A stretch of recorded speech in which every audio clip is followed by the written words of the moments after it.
Explode అండి. Hyderabad growth story explode అవుతూ ఉంది. విస్ఫోటనం చెందినట్లుగా హైదరాబాద్ నగరం నలుదిశలా విస్తరిస్తూ ఉంది. చూడండి, నేను ఇప్పుడు ఉన్న ప్రాంతం చూస్తే ఇది Tellapur circle, Nallagandla Tellapur circle. So RR7, ఈ RR7 డెవలప్ చేయకముందు ఈ ప్రాంతం చాలా ఐసోలేటెడ్గా ఉండేది. ఐసోలేటెడ్ హౌసెస్ కూడా ఉండుండేవి. బట్ నువ్వు ఇప్పుడు చూసారు కదా, న్యూ సిటీనే డెవలప్ చేస్తూ ఉంది. ఈ వైపు చూస్తే నల్లగండ్ల తెల్లాపూర్ రీచ్ అవుతాం. So lot of construction activities అండి, massive construction activities. Osman Nagar ఈ పక్క చూస్తే రీసెంట్గా రాజపుష్ప వాళ్ళు 50 crores per acre తీసుకుంది. ఈ ప్రాంతంలోనే ఇంటిగ్రేటెడ్ టౌన్షిప్ డెవలప్ చేస్తూ ఉన్నారు. Again this is Tellapur.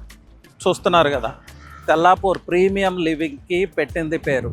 Again radial road 7 direct Kollur ఎగ్జిట్కి రీచ్ అవుతాం. ORR exit 2. ఇప్పుడు చూద్దాం గ్రోత్ ప్యాటర్న్ ఎలా ఉందో. So Lingampally, Nallagandla, Tellapur and Kollur. This side చూస్తే ఉస్మాన్ నగర్. కొల్లూరు నుంచి again Mokila once Mokila stretch reach అయితే నియోపోలిస్, కోకాపేట్ అండ్ శంకర్పల్లి బెల్ట్. చూసారా, ఇవన్నీ ఒకప్పుడు ఐసోలేటెడ్ ల్యాండ్సే, అగ్రికల్చర్ ల్యాండ్సే. బట్ నవ్వు ఎలా ఉన్నాయి, ఇప్పుడు ఒక ఇంచ్ ఆఫ్ ల్యాండ్ కూడా పర్చేజ్ చేయలేమండి ఇక్కడ. So real estate point of వ్యూలో తీసుకుంటే ఎఫోర్డబుల్ ప్రైస్లో ఎంట్రీ లెవెల్ వెల్త్ ఎక్కడ క్రియేట్ అవుతుందంటే Shankarpally belt and Shankarpally peripheral.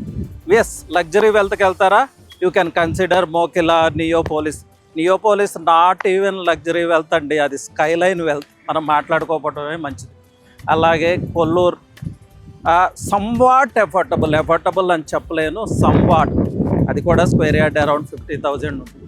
So ఇప్పుడు ఇన్వెస్ట్ చేయాలి, ఎంట్రీ లెవెల్ వెల్త్లో మనం అడ్వాంటేజ్ తీసుకోవాలంటే వెస్ట్ జోన్ ఎక్స్పాండ్ అవుతున్న place, the one and only place is Shankarpally and Shankarpally పెరిపెరల్స్.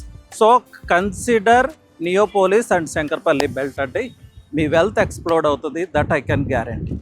Thank you.